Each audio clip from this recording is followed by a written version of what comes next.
டாக்கா மாலை நேர கல்வி மையங்களின் 2020-21 கல்வியாண்டின் சிறந்த சமூக ஆர்வலருக்கான அறிவர் அம்பேத்கர் விருதினை பெறுபவர் திருமிகு வே. சுகன்யா, மையம் மருதகம், மண்டலம் முதுகுளத்தூர்.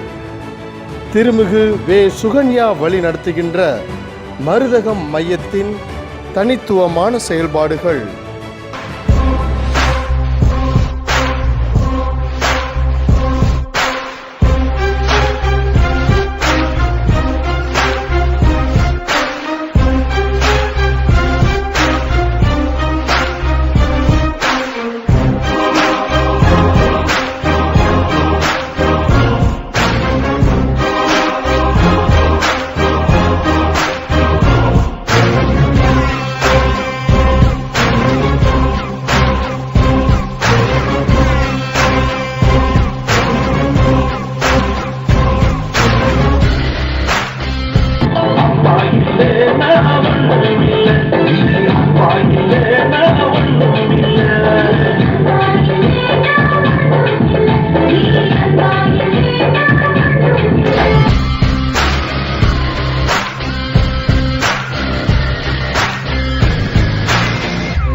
மாணவர்களின் ஆளுமையில் அக்கறை கொண்டு வளர்த்தெடுக்கின்ற உமது பணியிலும் சமூக மாற்றத்திற்கும் விடுதலைக்கும் உழைக்கும் சமூக அக்கறை கொண்டவர்களை உருவாக்கும் உமது ஆர்வமும் தொடர்ந்திட டாக்கா மையம் உங்களை வாழ்த்தி அறிவர் அம்பேத்கர் விருது வழங்கி கௌரவிப்பதில் பெருமை அடைகின்றது.